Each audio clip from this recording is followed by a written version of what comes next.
You did good, soldier. Just rest now, you're safe with us.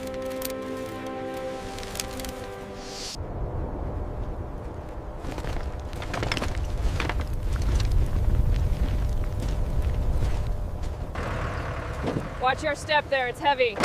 All right, bring it inside. Move quickly. Watch the vials on this tray carefully now. Morphine prepared for the next cot, nurse. Don't you worry about a thing, Insha-A. The hardest part is over. You just focus on getting better. January 1945. Western Germany. Snow clings to the edges of a shattered town where the war has already passed, but not healed.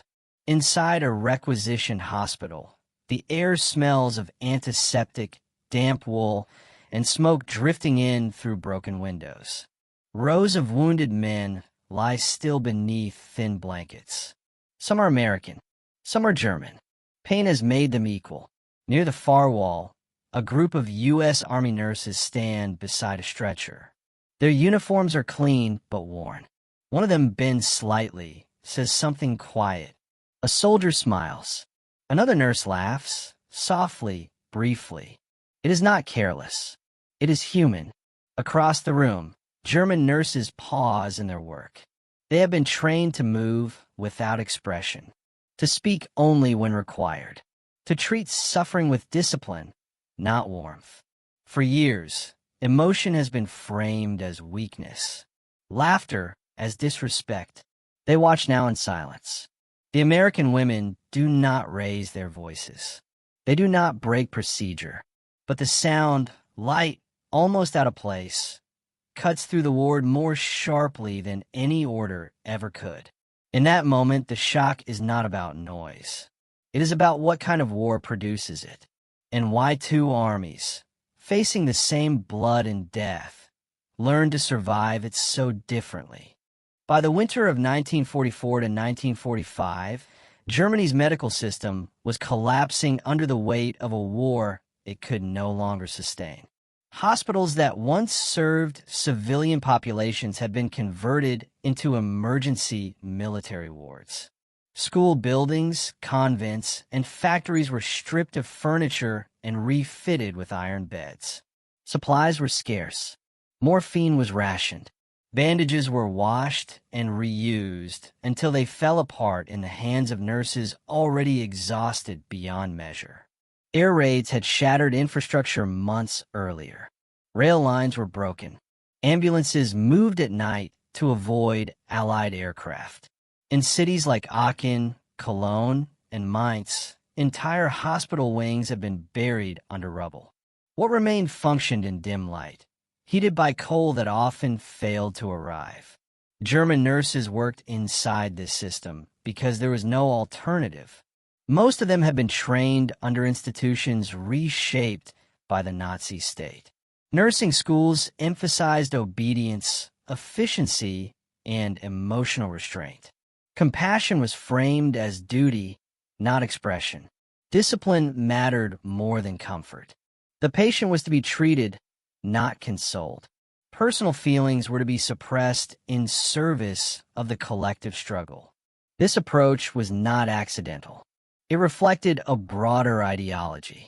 The Nazi regime demanded endurance without complaint. Pain was proof of sacrifice. Silence was loyalty. For nurses, many of them young women, the role was clear: work without hesitation, without visible emotion, and without deviation for protocol. Smiling was unnecessary. Laughter, especially in the presence of wounded soldiers, could be interpreted as moral failure.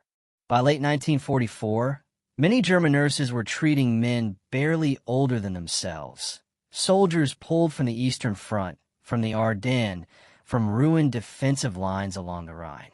Frostbite, amputations, shrapnel wounds, psychological collapse. The nurses saw all of it day after day without pause. They were expected to remain composed. At the same time, the German military hierarchy was disintegrating. Orders arrived late or not at all.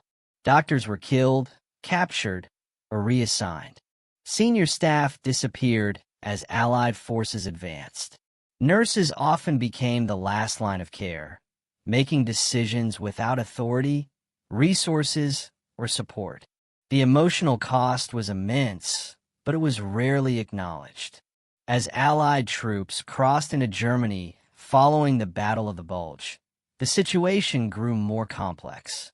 Wounded American soldiers began to appear in the same spaces as German casualties.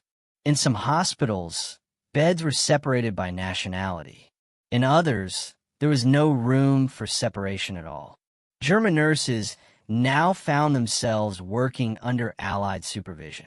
They observed unfamiliar routines, different medical protocols, a different relationship between officers and enlisted men. But the most striking difference was not technical. It was behavioral. American medical personnel, particularly women, did not behave as they had been trained to behave. They spoke casually to patients. They used first names. They made eye contact and lingered. They offered reassurance not only through treatment, but through presence. A hand on the shoulder, a joke carefully placed, a moment of shared relief between procedures. To German nurses shaped by years of ideological rigidity and emotional suppression, this was deeply unsettling. It raised questions they had never been allowed to ask. If discipline demanded silence, why did these soldiers respond to warmth? If seriousness defined professionalism, why did laughter not undermine authority?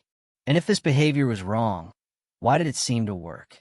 As Allied control expanded and more hospitals came under joint operation, these contrasts became impossible to ignore. What had begun as quiet observation was turning into something heavier. An unspoken confrontation between two wartime cultures, revealed not on the battlefield, but beside the wounded. That confrontation would only deepen as American medical units fully entered the German interior. The contrast that unsettled German nurses in early 1945 had been forming long before American troops ever crossed the Rhine.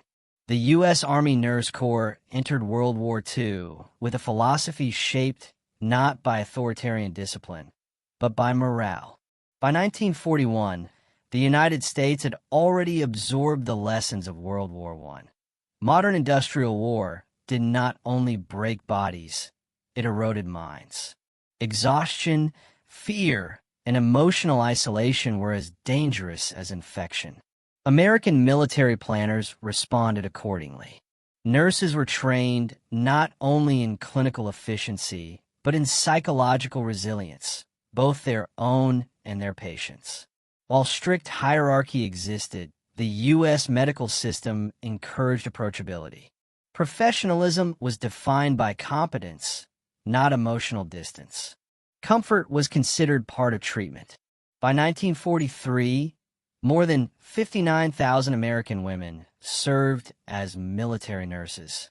They worked in evacuation hospitals, field stations, hospital ships, and mobile surgical units that followed combat formations across Europe.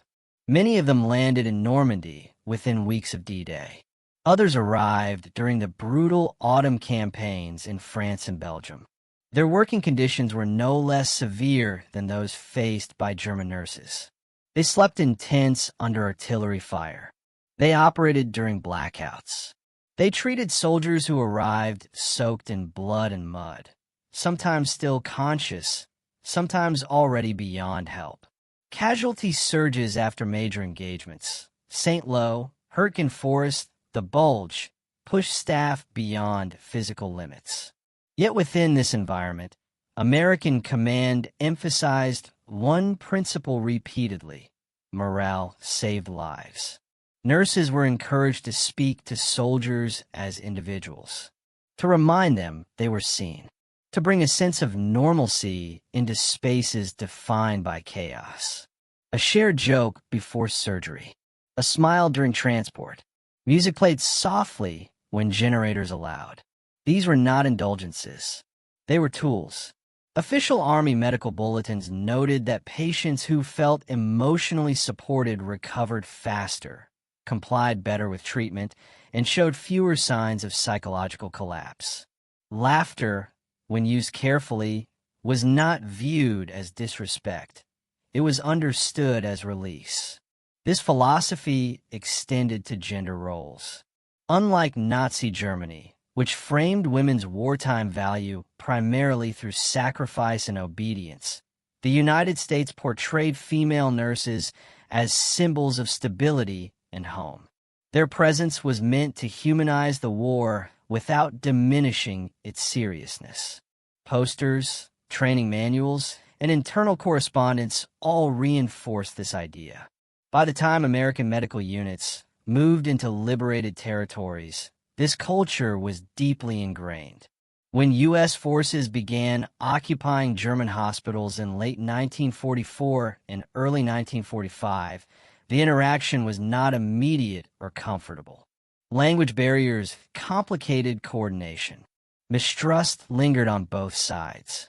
German nurses, many of whom had lived under constant propaganda portraying Americans as undisciplined and morally corrupt, watched closely. What they saw did not match what they had been told. American nurses followed procedure precisely, but without visible fear of authority. They questioned doctors openly. They adjusted methods when conditions demanded it. They addressed officers and enlisted men with the same calm familiarity. Rank existed, but did not dominate every exchange. Most striking was how they interacted with suffering. Where German training had emphasized emotional containment, American nurses allowed emotion, controlled, measured, to surface. Empathy was not hidden. A smile did not undermine seriousness. A brief laugh did not deny pain. It acknowledged survival, even if only for a moment. For German nurses, shaped by years of ideological pressure, this created cognitive dissonance. They had been taught that emotional restraint preserved order. Yet here was evidence that connection preserved endurance. They had believed that discipline required distance. Yet the Americans seemed to maintain order without it. As Allied occupation expanded, joint medical operations became unavoidable. German nurses found themselves assisting American teams, observing up close, no longer at a distance. The initial shock turned into prolonged exposure. And with that exposure came questions, not spoken aloud but deeply felt. Questions about authority, about strength, and about what kind of humanity could survive a war like this. Those questions would soon collide with lived experience, as daily cooperation forced these two cultures into direct comparison. No longer theoretical, no longer distant. The war was not only ending on the front lines. It was unraveling in the quiet spaces between beds. The first angle was human, and it revealed itself in silence before it ever did in words. German nurses had spent years learning how to suppress reaction. Training manuals emphasized composure above all else. Fear was to be hidden. Grief was to be delayed. Personal identity dissolved into uniform and duty. This was not cruelty. It was survival within a system that allowed no deviation. But in Allied-run wards, German nurses began to notice something unsettling. American nurses did not harden themselves against suffering. They absorbed it and then released it. A brief smile after a successful procedure. A soft laugh when a wounded soldier made an awkward joke. These moments did not deny the reality of pain. They interrupted it, just enough to let everyone breathe. For German nurses, this was disorienting. They had watched soldiers die without speaking a word. They had cleaned wounds while men stared at ceilings in total silence. They had been praised for restraint, for never allowing emotion to interfere. Now, they were witnessing a different endurance, one built not on suppression, but on controlled expression. The second angle was cultural. German wartime society had been shaped by Prussian traditions of hierarchy and order, intensified by Nazi ideology. Authority was absolute. Discipline was visible. Emotional distance reinforced command. In this structure, nurses were subordinate not only to doctors, but to ideology itself. American military culture functioned differently. Rank mattered, but informality was not forbidden. Questioning was allowed within professional bounds. Nurses were expected to think, adapt, and improvise under pressure. Humor, dry, brief, often dark, was understood as a coping mechanism rather than insubordination. This difference was not subtle. It was constant. German nurses observed American women addressing officers without fear. They saw first names used quietly at bedsides. They watched nurses contradict doctors when supplies ran low or procedures needed adjustment. None of this resulted in punishment. Instead, it resulted in efficiency. For those raised in a system where deviation invited consequences, this was destabilizing. The third angle was gender. In Nazi Germany, women were mobilized into nursing as an extension of sacrifice. They were expected to serve without recognition, without complaint, and without personal presence. Femininity was framed as endurance, not warmth. American nurses embodied a different model. They were professional, authoritative, and emotionally present at the same time. They did not disappear into the role. They occupied it. Their laughter did not signal weakness. It signaled confidence. They could be kind without being submissive, serious without being distant. German nurses noticed how soldiers responded. Wounded men spoke more, asked questions, expressed fear, not because they were indulged, but because they felt permitted. This was not chaos. It was controlled vulnerability. Slowly, uncomfortably, German nurses were forced to confront a possibility they had never been allowed to consider. That emotional expression did not erode discipline. It could coexist with it. That realization unsettled everything they believed about strength. And as cooperation deepened, observation turned into proximity. German nurses were no longer watching from across the room. They were working side by side, witnessing the effects firsthand.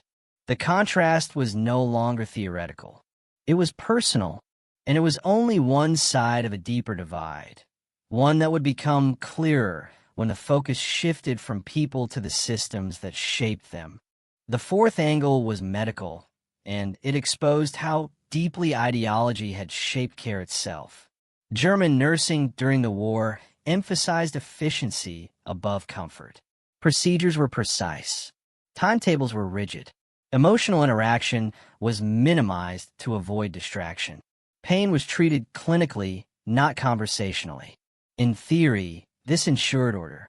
In practice, it often isolated patients at their most vulnerable moments.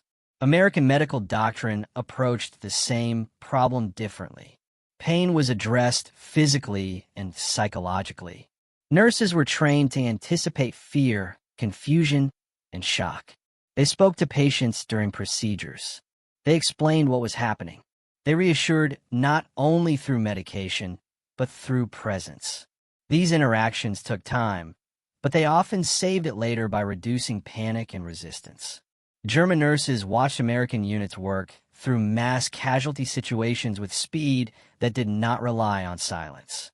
Orders were issued clearly, but conversation did not stop. Coordination happened in real time. The war did not become quieter under pressure. It became more focused. This challenged everything German nurses had been taught about control. The fifth angle was psychological. By 1945, Germany was saturated with trauma. Years of air raids, loss, displacement, and propaganda had conditioned civilians and medical staff alike to endure without release. Emotional suppression became habitual. Many nurses had not cried in years, not because they did not feel, but because feeling had become dangerous. American nurses arrived carrying their own trauma, but they were permitted to acknowledge it. Laughter served as a pressure valve. It did not erase fear, it prevented emotional collapse. This difference was subtle, but profound. German nurses began to recognize the signs. American units showed lower visible burnout. Mistakes were discussed, not hidden. Exhaustion was acknowledged. Morale was managed deliberately. What looked like informality was, in fact, structure of a different kind. The sixth angle was the enemy perspective. German nurses have been raised on years of propaganda, depicting Americans as undisciplined, morally loose, and unserious. Their behavior in hospitals contradicted that narrative completely. Procedure was followed. Hygiene standards were strict. Casual behavior did not produce chaos. This contradiction forced uncomfortable reflection. If Americans could maintain discipline without fear, what had fear truly accomplished? If empathy improved outcomes, why had it been discouraged? If morale mattered this much, why had it been treated as weakness? These questions were never voiced openly. The war had not ended yet. Authority still existed, but the internal shift had begun. As Allied forces pushed deeper into Germany, these interactions multiplied. Hospitals became sites not just of healing, but of revelation. The collapse of ideology did not happen in speeches. It happened in quiet comparisons, observed daily. And then came the moment when observation was no longer enough. When the war's direction became undeniable. When German nurses understood that this difference in culture was not incidental, it was decisive. That understanding would crystallize during the final months of fighting, when exhaustion reached its peak and the outcome of the war could no longer be denied. By March 1945, the war in the West had reached its irreversible phase. Allied forces crossed the Rhine at multiple points: Remagen, Oppenheim, Wesel. German defensive lines collapsed faster than they could be reestablished. Entire units surrendered without resistance. Cities that had once been symbols of industrial power fell in days. Inside hospitals across Western and Central Germany, the pace became relentless. Casualties arrived faster than beds could be cleared. Wounded German soldiers were brought in alongside American troops injured during river crossings and urban fighting. Supplies were pooled. Medical authority shifted decisively into Allied hands. German nurses, once operating under rigid command, now worked under American supervision or alongside American teams as equals in practice, if not formally. It was during this period that the shock hinted at earlier became unavoidable. In hospitals around Frankfurt, Würzburg, and Heidelberg, German nurses watched American women operate under extreme pressure and remain visibly human. During 12-hour shifts that stretched into 16, American nurses spoke to patients continuously. They encouraged conversation. They acknowledged fear. When a man survived surgery against expectation, relief surfaced openly. Sometimes it came as laughter, not loud, not careless, but unmistakably alive. German nurses felt the difference acutely. They were exhausted beyond training. Years of emotional restraint had left no outlet. Many had lost family members in bombings. Some had treated children pulled from rubble only hours before. And yet they were expected to continue without visible reaction.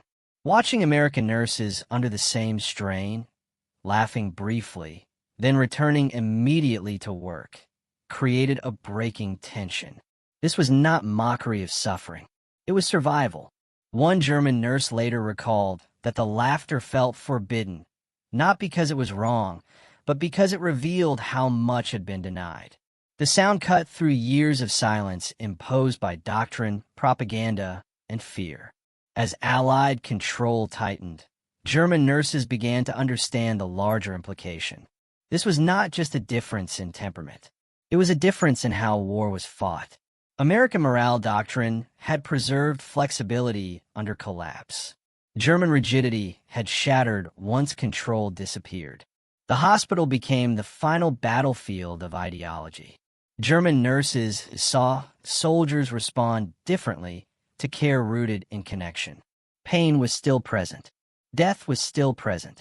But despair did not dominate every interaction. The ward did not feel like a place of waiting. It felt like a place of resistance against breakdown. By early April, rumors spread faster than official news. Berlin was surrounded.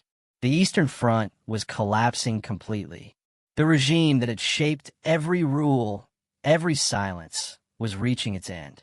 And inside hospital corridors, German nurses realized that the discipline they had been taught to equate with strength had not saved their world. The laughter they once judged as improper now sounded like endurance. And that realization marked the turning point, not of the war's outcome, but of belief. Because once belief begins to collapse, obedience soon follows. The final reckoning would come not with surrender documents, but with the quiet understanding that a different way had survived the same horror and endured. As April 1945 unfolded, the hospitals of central Germany became places of reckoning. The front lines moved so quickly that medical facilities were often overtaken before staff could be evacuated. In some cases, German nurses went to sleep under German command and woke under Allied authority. The transition was abrupt, but the atmosphere inside the wards changed more gradually. American nurses did not arrive as conquerors. They arrived as professionals overwhelmed by the same realities: blood loss, infection, exhaustion, and time running out. Their behavior did not shift when the war's outcome became certain. If anything, it became more deliberate. They understood that chaos increases when victory approaches. Discipline, they believed, had to be sustained through care, not fear. German nurses observed this closely. During the final weeks, the strain intensified. Power outages became routine.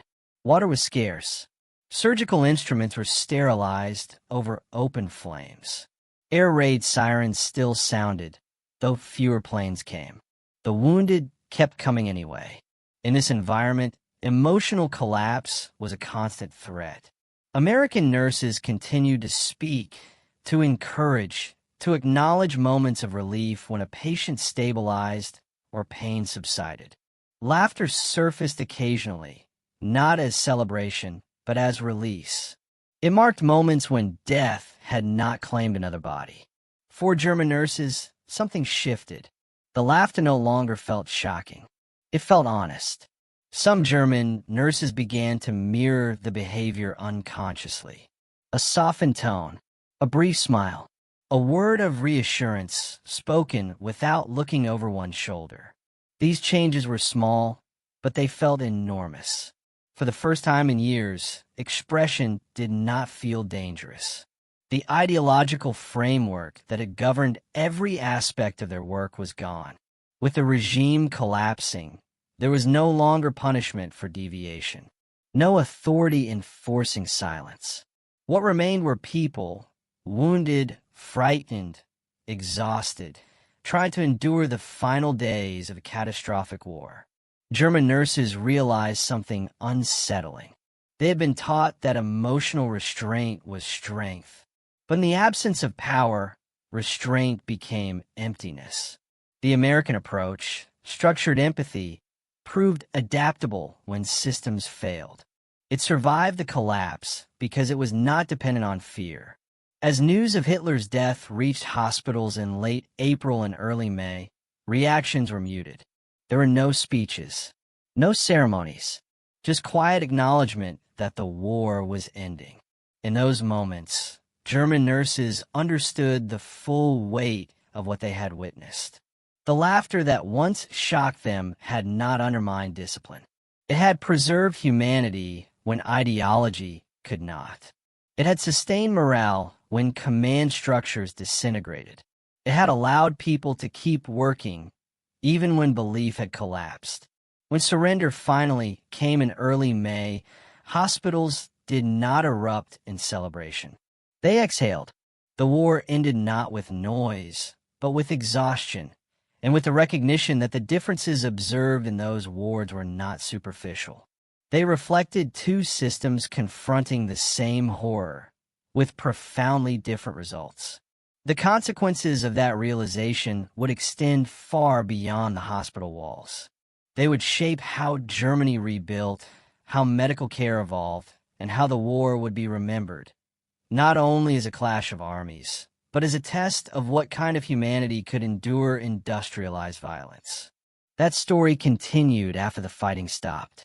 When the war in Europe officially ended in May 1945, the hospitals of Germany did not empty overnight.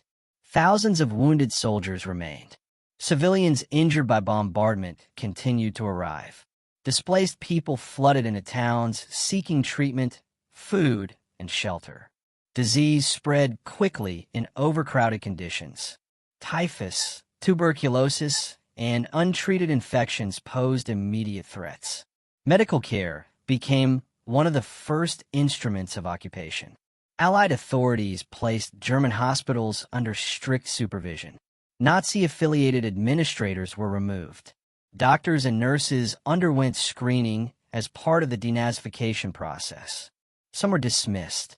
Others were retained out of necessity, working under Allied medical officers who now set policy and standards. For German nurses, the transition was disorienting but unavoidable. They were required to adapt to new procedures, new reporting systems, and new expectations of conduct. Emotional detachment was no longer enforced. In fact, Allied supervisors often encouraged more patient interaction, clearer communication, and psychological support, especially for civilians traumatized by years of war. This adjustment was not easy.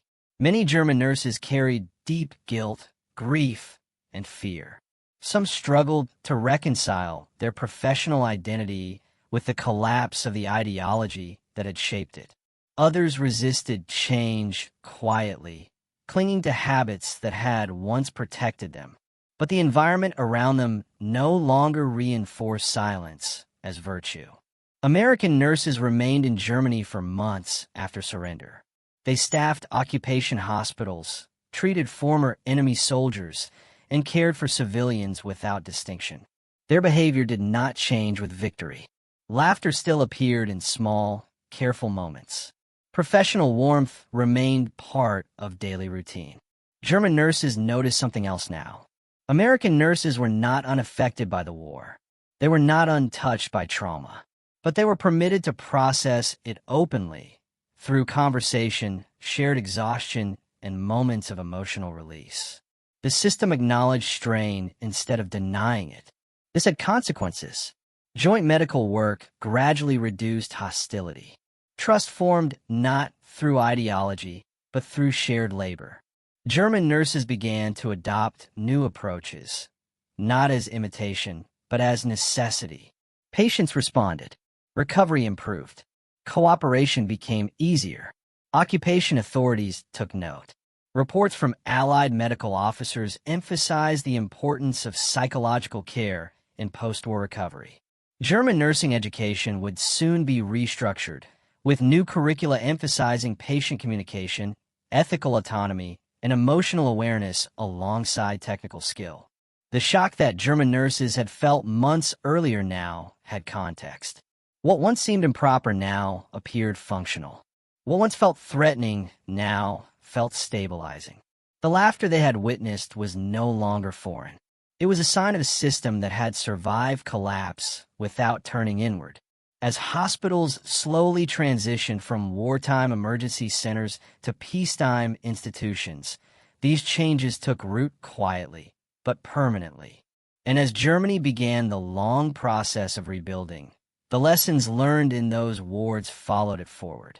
The full impact of those lessons would only become clear in the years that followed, as memory settled and reconstruction reshaped both profession and identity. In the years that followed the surrender, Germany's medical system underwent a transformation as deliberate as it was necessary. The Allied occupation authorities did not merely remove Nazi symbols from hospitals. They dismantled the ideological foundations that had governed care. Nursing education was revised. Psychological well-being became a formal concern. Patient communication was no longer viewed as indulgence, but as responsibility. For many German nurses, this shift was gradual and deeply personal. Some left the profession altogether, unable to reconcile their experiences with a new framework. Others remained and adapted, carrying forward habits formed under two radically different systems. The memory of wartime silence stayed with them, but so did the memory of those first moments when expression felt permitted. American nurses returned home with their own adjustments to make. They carried memories of bombed cities, mass casualties, and shared wards with former enemies. Many struggled with delayed trauma. Some wrote memoirs. Others never spoke of the war again. But the approach they had practiced, treating morale as inseparable from care, became embedded in post-war American medical culture. The contrast that had once shocked German nurses became part of a broader reckoning. Post-war German nursing emphasized professional autonomy, ethical responsibility, and emotional competence. These changes were not solely the result of Allied influence, but the exposure to a different wartime medical culture accelerated them. What had been observed under pressure became institutionalized under peace. Historians would later note that these reforms mirrored a wider transformation within German society. Authority was no longer unquestioned. Emotional expression was no longer framed as weakness. Responsibility shifted from obedience to accountability. The hospital, once a space of rigid control, became a site of human engagement. The laughter remembered from those wartime wards did not echo loudly in historical records. It appears only in fragments, memoirs, interviews, private recollections. But its meaning endured. It symbolized a break from enforced silence. It marked the moment when survival was no longer defined by endurance alone, but by connection, when care extended beyond procedure into presence, when a human cost of war was acknowledged without ideology to filter it. As Germany rebuilt, these subtle shifts helped shape a post-war identity that rejected emotional suppression as virtue. The lessons learned in hospitals influenced broader debates about authority, empathy, and responsibility. The war had ended with ruins and losses beyond measure. But in its aftermath, quiet changes, born not of speeches or trials, but of shared experience, began to take hold. The final understanding of what those moments truly meant would only emerge with time, reflection, and distance from the immediate devastation. That understanding would form the closing chapter of this story. Wars are often remembered through numbers, divisions deployed, cities destroyed, casualties counted. But some truths surface only in quieter places, far from maps and commands. In the hospitals of a collapsing Germany, no battle lines were drawn. No flags were raised. Yet a different kind of confrontation unfolded between two ways of enduring the same suffering. German nurses had been trained to survive war by becoming smaller inside it, to endure by suppressing reaction, to equate strength with silence. That discipline allowed them to function under an authoritarian system, but it left little room for recovery once that system collapsed. American nurses carried a different lesson into the same spaces. They did not deny pain or minimize loss. They met it directly, then allowed themselves and their patients brief moments of release. Laughter did not erase grief. It created space around it. That difference mattered. It mattered because modern war does not end when the shooting stops. It continues in the minds of those who survive it. Systems built on fear struggle to heal once fear loses its power. Systems that permit humanity, even in fragments, adapt more easily when control disappears. The shock German nurses felt was not about behavior. It was about realization. They saw that empathy could coexist with discipline, that professionalism did not require emotional erasure, that morale was not weakness, but endurance distributed across people rather than imposed from above. This realization did not undo the war. It did not absolve suffering, but it quietly reshaped what came after. In the end, the laughter remembered from those wards was not defiance. It was not celebration. It was proof that even amid industrialized violence, humanity could surface and survive. And in a war defined by destruction, that survival became one of its most enduring legacies.